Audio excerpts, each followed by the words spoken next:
How are you doing? Hope you were doing well on this hot Tuesday afternoon. While we're waiting on folks to join, Cooped Up is my website. You can visit that at any time to find out what I am up to.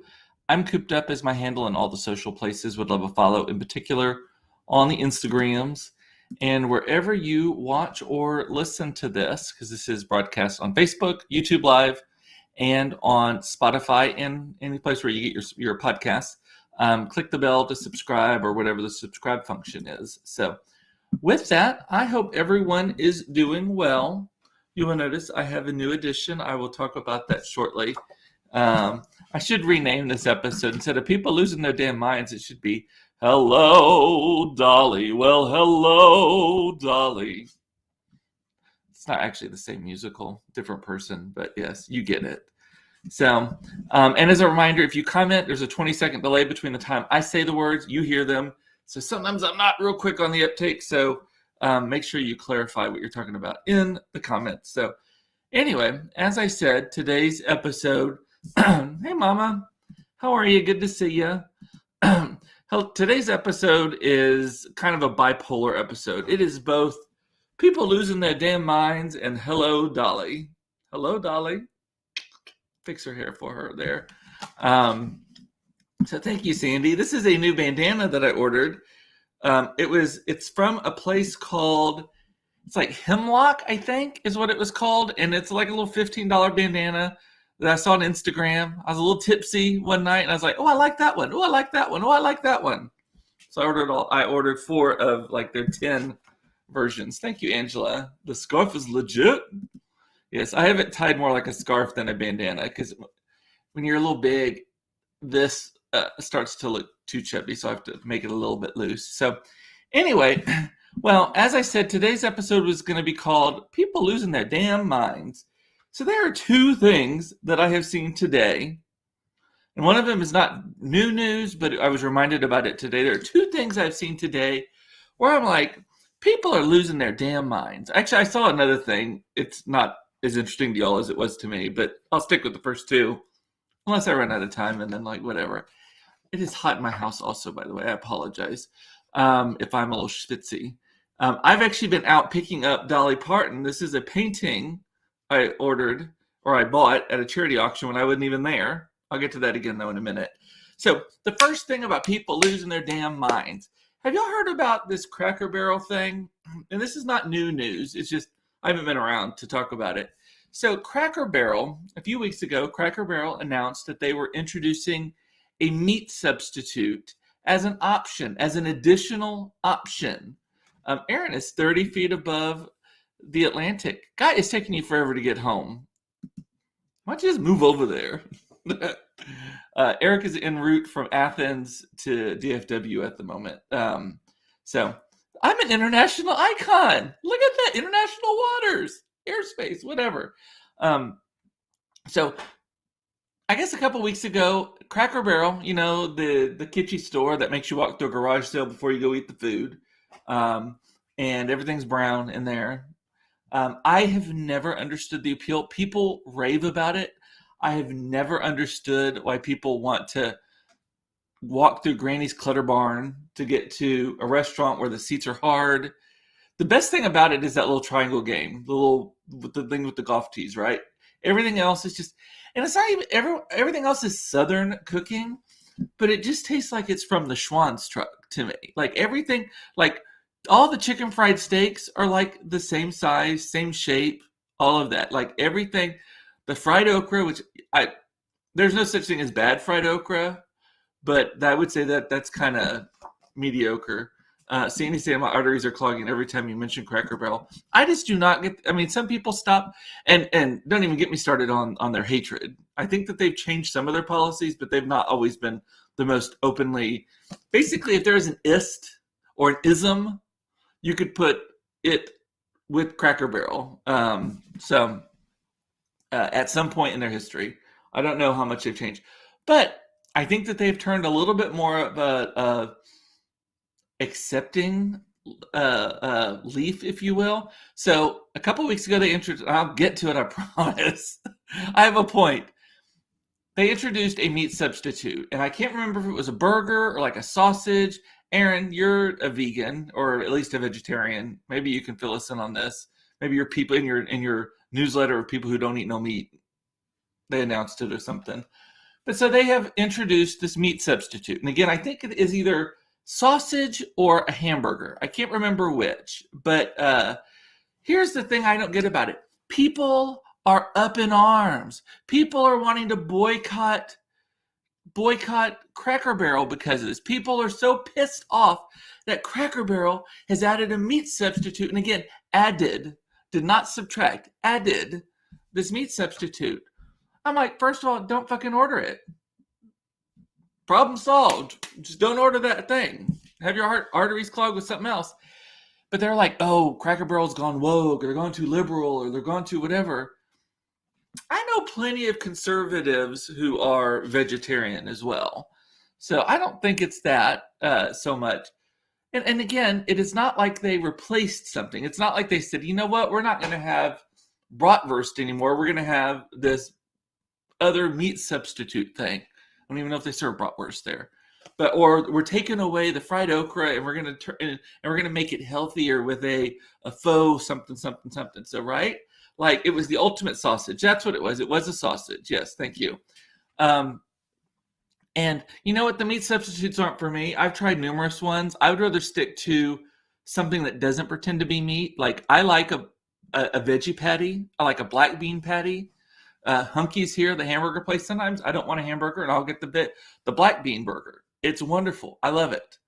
I don't like the something about the mouthfeel or whatever of, and I hate that phrase, of the fake burgers. It just doesn't sit with me. Plus, I'm not vegetarian in any way, shape, or form. But I've probably eaten 4 animals today alone. But what I don't understand is why are people losing their damn minds? And this is what's wrong with America. This right here is a perfect example of what is wrong with America, is that people lose their minds when somebody else gets something they want, but they have not lost anything themselves. The menu did not change other than an additional item. That's it. I do not understand why people get so mad about stuff like that. Of course, then I get worked up that they're so worked up, and then maybe I'll lose my damn mind about it. I don't know. So my mother has never been to a Cracker Barrel or had their food. Well, Mom, if you've ever eaten from a Schwann's truck, you've had pretty much anything that Cracker Barrel orders. And Aaron is backing me up on this one. As a vegetarian, others are always bothered by what I eat. We don't eat to find a special restaurant. Every restaurant has veggie options. Exactly. That's what I don't like. What's there to be bothered about? It's not my thing. But you know what? There's a lot of things that people put in their mouths that aren't my thing. Surprised face if I didn't have Botox so bad. Right there. Most vegetarians don't even eat substitutes. I want real food. Well, here's the other thing. Keep in mind that most Indians are vegetarian. And so they got to eat something too. Maybe they don't always want to have Indian fare. And maybe they do a road trip and see a Cracker Barrel and want to walk through Granny's Country Clutter, Cozy Attic, whatever they call that damn store. Looks like a garage sale to me. But yeah, so anyway, so that is what's wrong with America right there in a nutshell. The other thing that I saw, this did happen today, and I was like, why do people have such strong opinions about things? And I have big opinions. I get it. I have strong opinions. Mine are all more valid, though, than other people's. The thing that I saw today is the Girl Scouts of America announced the new flavor of a cookie that is going to come out. And it's called raspberry something. And it's effectively, it looks, feels everything like a Thin Mint. It is the same size. It's probably even made on the same machine as a Thin Mint. It looks identical to a Thin Mint, but on the inside, the chocolate wafer that's on the inside, instead of it being mint flavored, which, by the way, Thin Mints are my super fave. They are my kryptonite. A box is a single serving to me. A sleeve is maybe a single serving if I'm not too hungry. A box is definitely. No shame in that.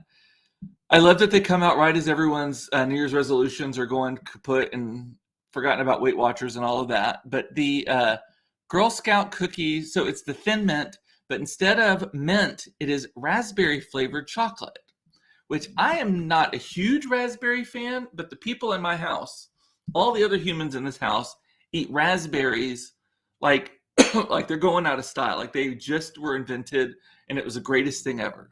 I'm not a huge fan. Monica, it surprises me, Monica, that you like raspberries because this is my sister, she doesn't like strawberries, largely because she didn't like the little nutty parts, like the little berries and such on it. And that's what I think of. So raspberries are so tart, first of all. And for some reason, I don't hate them. I'll eat a raspberry. I'll eat a raspberry pie. I'll eat raspberry. But if you offer me anything else, I'll eat that probably. Blueberry over raspberry, peaches over raspberries, anything. But so and I can't remember what the cookie is called. It's like Razzy Jazzy, or it's got some like sassy name, but it's raspberry. It's a raspberry Thin Mint, effectively, without the mint. People are like, no, I can't believe it. They're killing tradition, and they're not. Unless I misread, which that I have been. Keep in mind, this is news-ish. I'm not necessarily the best at always reading every single detail and understanding it. I typically am good at it, but sometimes I miss it. I don't think anything's going away, but people are like, they're just changing everything. I'm sure these same people were upset when they came out with the gluten-free option, because I believe that the gluten-free and the gluten, you know what, if you're upset, you know what you should be upset about the gluten-free option one is it costs like $2 more per box than the regular Girl Scout cookies. Other than that, so I like fake strawberry. Monica, you do? I thought you didn't like strawberry flavor at all.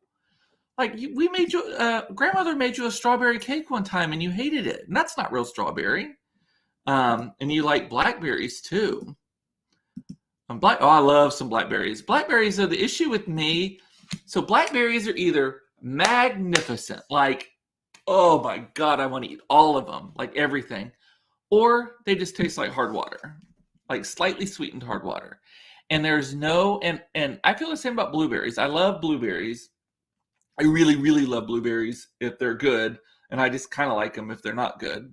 But it's one of those where there's no rhyme or reason. You can have 5 blackberries in your hand, and there's no way you can be like, that's going to be the sweet one right there. That's going to be the bland one right there. That one's going to be somewhere in the middle. I don't know why you got to have an accent like this when you're doing it, but there's a sweet one. Why am I doing the accent? The only accent I can do well is a country accent, but it's just a crapshoot, right? I do not get it. Anyway, and it was with coconut. Oh, did the cake that was made for you have coconut in it or on it? You could have scraped it off. It was on it, but so anyway, so there's that. Those are the 2 main things that people are losing their minds about. And then the other thing today, we're dealing with this garage door installer for a project I'm working on for work. And the installer's losing his mind that someone gave him the wrong cell phone number, even though the other number, we gave him 2 cell phone numbers. The other one was perfectly correct. The other one of them was there was like 1 number off or something. I don't know what was wrong with it, but he's just like acting like we've totally just like going to put his business out of commission. Like he's going to go bankrupt over this thing.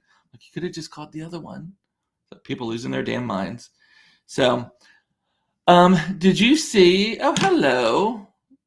So funny. Everyone's noticing the scarf / bandana, but no one's noticing my new acquisition. Hello, Dolly. It's actually called What Would Dolly Do? On the inside of her wrist, you can see right there. It says WWDD. Okay, Cooper, that was just the initials of the words you were going to say. But what are you saying? Why would you scrape off sour cream? I'm allergic to sour cream, and I scrape stuff. I scrape sour cream off of stuff all the time and eat it. As long as it's not in it. If it is on it, I scrape it off. If it is in it, I cannot eat it. I will shit my pants. But anyway, that's a whole other thing. So Dolly Parton here. And for those of you listening on the podcast, sorry you can't see it, but it's a beautiful painting of Dolly Parton singing into a microphone. It is, while we were in Alaska, my friend Emily Ruth Cannon was at a fundraiser for this church. Well, it's an old church that was about to be torn down. A bunch of people saved it they're turning it into like this artist space, all of that kind of stuff. And did an Oak Cliff artist make the dolly pick? Yes. Actually, it's an art teacher here in the neighborhood. And so it was at this like open house thing. I was in Alaska, and I get this text from Emily Ruth Cannon saying, Cooper, this has got to be yours. This has got to be yours. And I was like, sold. Paid $200 for it. It's huge, as you can see, and heavy as shit. So this is the thing I noticed today. So it went to a fundraiser to raise money for this dilapidated building that's really unique and kind of quirky. It looks almost maritime. It's right behind the Dallas Zoo. So kind of in a neighborhood, but an up-and-coming neighborhood. Buy property there, by the way. And so we get there. I finally go pick it up today. So Emily pays for it. I Venmo her instantly. We're all settled. And they needed, and then I just forgot about it. Totally forgot it. Sorry, Dolly, forgot about you. And so texted the woman yesterday, the coordinator, and she's like, oh yeah, just come pick it up anytime. So after school today, I took the kids to pick it up. And it is so heavy. It is actually made out of a pew. It is, this old church had a bunch of rundown pews, and they chopped them up. And part of this kind of the shtick of this thing is all of the art that they were selling. It was hanging by wires. You can kind of see the little hooks right there. It was hanging by wires when we walked in. And it's all made out of old church pews. So it's painted on wood. So it's probably, Todd doesn't want it to be there permanently. He has not seen it yet in person. Was in a meeting when I got home. But anyway, so, and that's also why I'm doing my show standing up, because I put it here and then I sat down and I was like, oh, no one can see Dolly. So, but I also had to rearrange all that. So I had to move the Cirque du Soleil mask over, saw my Auntie Mame, Suzanne Sugarbakers, all that down there. So anyway, but yeah, so I noticed it. Probably everyone else did too. Yeah, so it's so fun. I love it. It's so fun. Anyway, what else did I have on my list to talk about today? Something that you don't think about very often. I do as an employer, but most people don't. Is there's a lot of people quitting their jobs these days, right? A lot of job hopping, a lot of that going on. You got to pay people a ton more money to work for you than you ever did before, all that kind of stuff. Well, that's coming home to roost. There are now, I read it in the Wall Street Journal today, that there are people who just job hopped, in addition to not knowing if the job was actually what they thought it was going to be. A lot of them are freaking out because with the economy kind of coming in for a landing, whether it's going to be a soft landing or a crash landing, we don't know yet. And all signs point to chaos, and not necessarily in a bad way, just like no one knows what's going on. And so all of these people who jump jobs are now freaking out because most companies have a last in, first out policy. So when they do layoffs and they're needing to reduce staff, one of the very first things they look at, one of the first things they do is they look at the last people hired. And those are always the first of the line to get laid off. Now, they can make exceptions in that, like if it's a valuable job, but I assure you, PL is not a valuable job when it comes to stuff like, it is a valuable job. It's just not seen as a valuable job by the corporate people. So a lot of these people who jump jobs and now things are kind of going sideways and they're seeing their companies start layoffs. They're like, shit, am I about to get laid off? I had a pretty good job that I had long-term with before that. So that was interesting. And then what was the other thing? Oh, also a lot of people who are changing jobs right now are asking like exorbitant salaries for what that position normally paid. Like a position that normally paid 40 is now getting like 55, 60 in some cases. These are the examples that they showed. And a lot of companies are kind of like, well, if we won't lay people off, let's lay the overpriced people off too. And the companies are trying to right size things again too, taking back the power and saying, no, this is what this job pays. It'll be interesting to see how that plays out. As an employer, I'm not going to say I hate it. Anyway. And then Monica, yesterday I spent a considerable amount of time talking about haunted houses and scary things and all of that and how I hate haunted houses. But for whatever reason, I am now on board with going to one this year. So we decided, after I got off the show yesterday, Monica and I decided that on Saturday, is it the 30th? September 30th, I believe it is. Let me look at the date. Don't break into my house that night, please. It's October 1st. On the evening of October 1st, which was originally when Shawn Mendes was going to be here. And poor little sweet, precious heart just can't take touring and had to quit. I say that with deep sarcasm. We've decided that we're going to go to a haunted house with our families that night, and we have settled on we are going to Screams down in Waxahachie. And the reason we chose that, so it was between that, there's one called Cutting Edge in Fort Worth, which is terrifying. And they also ruined my pink cashmere sweater years ago. And then there's one up north in North Dallas somewhere, maybe like Plano, Allen, something like that. The reason we chose Screams is that, one, we live on this side of town. It's closer. But more importantly, Screams, it's screamsfest.com, I think. Is that what the website was, Monica? I think so. Is that you can, it's like an amusement park. So basically it's on the same grounds as the Renaissance Fair, the not medieval times. What was it? What's the one down in Waxahachie, the Renaissance Festival, whatever it's called, is on the same grounds, uses the same facilities. It's funny how easy it is to turn a Renaissance Festival into a horror house. I never really thought about that, but it's kind of true. But the reason we're doing it is that it's got more things to do. So because there's like 5 haunted houses, there's like a haunted hayride, there's a bunch of games like axe throwing and throwing skulls into things and all like just Halloween themed kind of stuff. And you can drink and you can eat and you can drink and you can eat and you can drink and drink, that sort of stuff. And so we're choosing that in case, like, say the kids want to keep haunted housing and I don't. I'm probably out after one. I just really, really, really dislike haunted houses until I don't. Or Monica will be out because she'll pee herself on the first one. I will be out because I'm just chicken shit. But so we'll make Mike and Todd take the kids through, and just we'll call on the toxic masculinity. Come on, be a man, take your kids. Yeah, that didn't work on me. Says he with a scarf in front of a Dolly Parton painting. Toxic masculinity does not work on me. What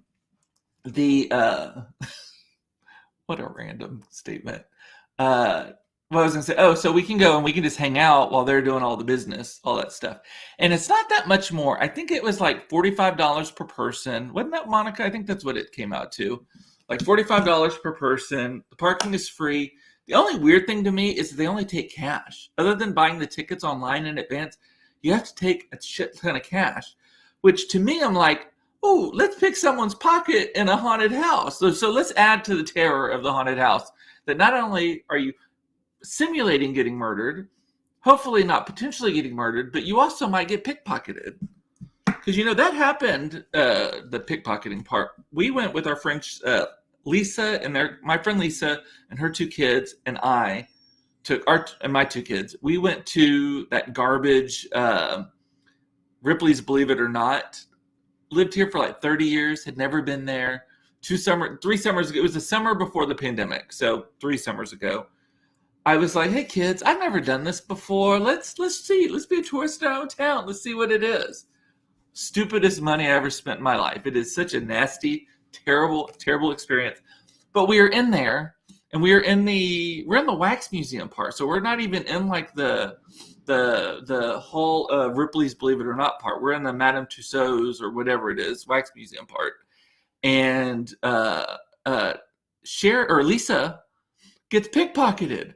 Her entire wallet got taken out of her purse somehow in this wax museum. And I'm thinking, is someone pretending to be a thing and just whoop, whoop? Because I don't remember people being around us. That's the weird. How do you fucking pick a pocket? I mean, very well, I guess. And so she fortunately had just gone to the bank and had a bunch of cash in a different pocket. But they stole like $400. And in addition to that, I think it was like $35 a person just to get in. And it was so nasty. Don't ever go to that place. That's people losing their damn minds too, thinking that that's a fun thing to do. School, you hear about school field trips going there. I'm like, there's nothing educational about that. Oh, and then you end up spending, and it's just like a normal thing where everything costs extra. So if you want to do they have like this laser tag. No, not laser tag. It's like It's like on the Mission Impossible movies where you're trying to cut through a library that's got lasers going and you're trying to get to the other side to touch a button but and not break a laser. None of this did that. Between me being 6.5 feet tall and about 4.5 feet wide, I hit every laser. I was kind of like, Brown. I was just like, shoot me, shoot me. The kids did really well at it because they're tiny. They kind of just rolled across the floor. And also, I'm not squatting or anything like that. But that cost extra to do. That was kind of fun, I will say. They had one of those. They had one of those glass, or is it mirrors or is it glass mazes where you go into it. I can't remember if it's mirrors or glass, but and it might be both. But you go into it and then you have to find your way out the other side. That was a little terrifying. I did not enjoy that. Fortunately, I know the secret of getting out of any maze. It's not the fastest way, but it is 100% foolproof, unless there's a lion in the maze. But if there's no traps or anything like that, do you want to know how? What you do is you take your right hand, or you can use your left hand. You just have to use one hand. Take your right hand, you put it on the wall, and then you just walk. And you make sure that your hand is never not touching the wall. And 100% of the time, you will get out of a maze because you may end up with a ton of dead ends and stuff, but that is a guaranteed way to get out of a maze. Regardless, just always keep the wall on your right side or on your left side, whatever you prefer, but just be consistent about it. We'll get you out. So I did that because Claire started to have kind of, I think we'd paired off. I think Mason and Brady went together, Sherry and Sky went together, and Claire and I went together. And I think Claire started to have kind of a panic attack or something while we were in there. Or maybe it was me. I don't remember. But I was like, we're going to find our way out, and found our way out. So, and then, what was I going to talk about being picked? That was a tangent, wasn't it? So being pickpocketed, that is my fear. Like, I may be taking my passport thing that hangs around my neck and goes inside my shirt to keep the cash in. Because if it is cash only, and they're like, oh, but we have like 12 ATM machines. I'm like, great. I don't have an ATM card. I don't even know how I would get cash out of the bank other than going to the bank. If I need cash, does anyone else do this? I couldn't tell you last time I was in ATM. If I need cash, I just go to 7-Eleven, I'll buy a soda and get $20. Or I'll buy a pack of gum and get $20. Go to the grocery store. I think the grocery store can give you up to like $40 or $60 if I need it, and I never need it. So, because I'm not a cash carrying person. Man, I got so engaged that my scarf spun around. So, alrighty. Well, did y'all have anything else? Aaron, what are you over right now? Tell us. Report in, Aaron. Aaron, you're over the Atlantic. But you've been over the Atlantic. When I texted you this morning at 7 o'clock, you said you had 11 hours to go. So that should put you like over Arkansas. Oh, sorry. That should put you over Kansas right now. I'm like, okay, but was your 11 hours to like get to JFK or something? Anyway, take a flashlight inside the Hall of Mirrors. My mother is recommending. You know what? That sounds like a recipe for blindness. Take one of our camping thing. Sandy's saying a lot of places are not taking cash anymore. Yes, I know a lot of places, and I'm always the person. It's so weird to me how many people still use cash though, because like I'll go to the 7-Eleven and they're like credit only on this register, and most people are just waiting, and I'm like, y'all seriously all just using cash?